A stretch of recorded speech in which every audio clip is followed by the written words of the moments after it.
90 के दशक की रामायण आपको याद होगी। रामानंद सागर की वही रामायण जिसके टीवी पर आते ही सड़कें खाली हो जाती थी, लोग अपने अपने टीवी सेटों के आगे बैठ जाते थे। उस जमाने में इस शो की टीआरपी हवाई जहाज से भी तेज दौड़ती थी। आज के समय में भी जब बात रामानंद सागर की रामायण की आती है तो उसका एक एक किरदार हमारे दिमाग में आ जाते हैं।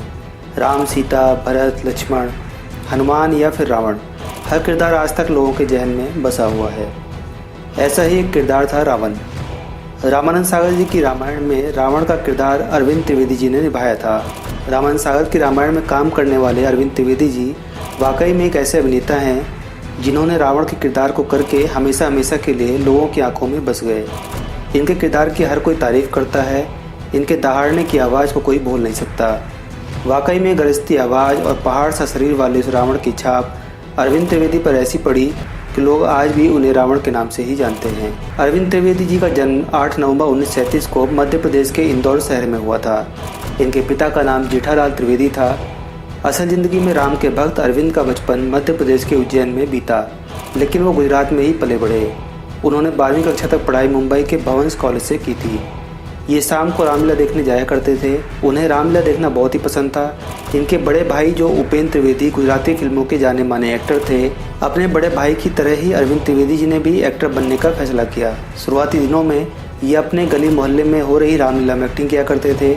लोगों को इनकी एक्टिंग बहुत पसंद आती थी। जब भी ये किसी किरदार को करते थे तो लोग तालियां बजाने से चूकते नहीं थे। अरविंद त्रिवेदी जी ने रंगमंच पर काफ़ी दिनों तक काम किया। रंगमंच पर उन्होंने अच्छा नाम कमाया था। इसके बाद इनको अपनी मेहनत और लगन के दम पर गुजराती फिल्मों में काम करने का मौका मिल गया। इन्होंने बहुत सी गुजराती फिल्मों में काम किया। ज़्यादातर फिल्मों में इन्होंने विलन का काम किया। इसके अलावा उन्होंने कुछ हिंदी फिल्मों में भी काम किया है। अगर हिंदी और गुजराती फिल्मों को जोड़ें तो इन्होंने करीब 300 फिल्मों में काम किया। अभिनय में डूबे होने के बावजूद उन्हें ऐसा लगता था जैसे कुछ अधूरा सा है। इनका विवाह वर्ष 1966 में नलिनी जी के साथ हुआ। इनकी 3 लड़कियां भी हैं। सन 1985 से 86 की बात है। इन्हें पता चला कि निर्देशक रामानंद सागर रामायण बना रहे हैं और वे इसके लिए मुख्य किरदारों की तलाश में हैं। तब उन्होंने सोचा क्यों ना उनसे मिला जाए। वो उनके पास गए। उन्होंने पूछा, रामानंद जी, सुना है आप रामायण बनाने जा रहे हैं? वह बोले, हाँ, तैयारियाँ शुरू हो चुकी हैं।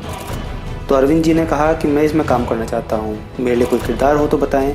रामानंद जी ने एक पल भी देर न करते हुए उनसे पूछा कि कौन सा किरदार करना चाहते हो। वो सोच में पड़ गए। रामायण के सभी किरदार अपने अपने रूप में महत्वपूर्ण थे। उन्हें केवट का ध्यान आया। सभी जानते हैं केवट राम भक्त था, उसी तरह वो भी बड़े राम भक्त हैं। उनके लिए श्री राम से बढ़कर कोई नहीं है। रामायण में केवट ने राम और सीता को गंगा पार करने में मदद की थी और श्री राम के चरण स्पर्श का सौभाग्य प्राप्त हुआ था। उन्हें यही किरदार करना था, तो बस उन्होंने तपाक से कहा कि उन्हें केवट का किरदार निभाना है। रामानंद जी कुछ नहीं बोले, बस उन्होंने इतना कहा कि तुम कल आ जाओ। अगले दिन वो सेट पर पहुंचे तो देखा 300 से भी ज़्यादा लोगों का जमावड़ा लगा हुआ है।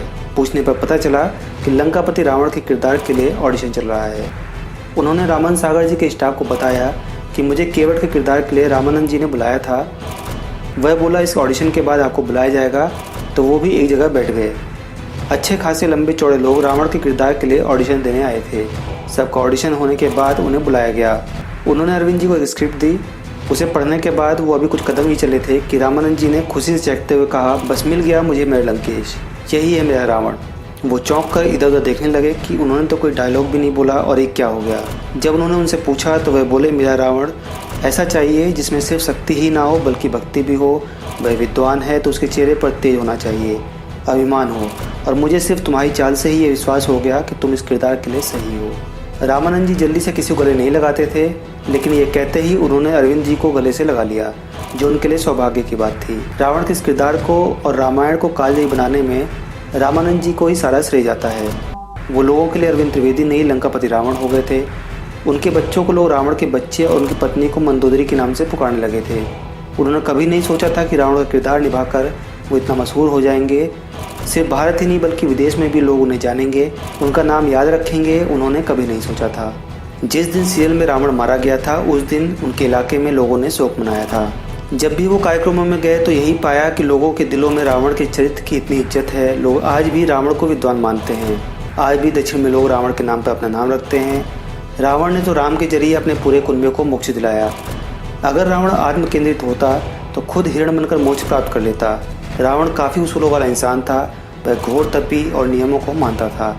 अहंकार को छोड़कर रावण से बहुत कुछ सीखा जा सकता है। रामायण के अलावा उन्होंने विक्रम और बेताल, ब्रह्म ऋषि विश्वामित्र, त्रिमूर्ति, आज की ताज़ा खबर, जंगल में मंगल, पराया धन, देश रे जोया, दादा प्रदेश जोया, ढोली जैसे अनेकों टीवी सीरियल्स और फिल्मों में काम किया था। रामायण सीरियल के खत्म होने के कुछ समय बाद ये राजनीति में चले गए। वर्ष 1991 में ये भारतीय जनता पार्टी की ओर से सांसद भी बने और इस तरह से अपने फेमस सीरियल रामायण के बाद इन्होंने हमेशा के लिए एक्टिंग को छोड़ दिया। मूल रूप से इंदौर से ताल्लुक़ रखने वाले अरविंद लंका नरेश के रोल में ऐसे खपे कि रामायण के इतर भी उन्हें खलनायकों के रोल मिलने लगे। उस समय अपनी कद काठी भारी आवाज़ से लोगों के दिलों में राज करने वाले टीवी के रावण अरविंद त्रिवेदी अब काफ़ी कमज़ोर हो गए हैं, 80 साल के हो चुके हैं। अरविंद अब ज़्यादातर समय घर पर ही रहते हैं। वो रावण का चेहरा और आज के अरविंद त्रिवेदी का चेहरा बिल्कुल बदल चुका है। जिन लोगों को उनका रावण का रूप याद है वो उन्हें अब पहचान नहीं पाएंगे।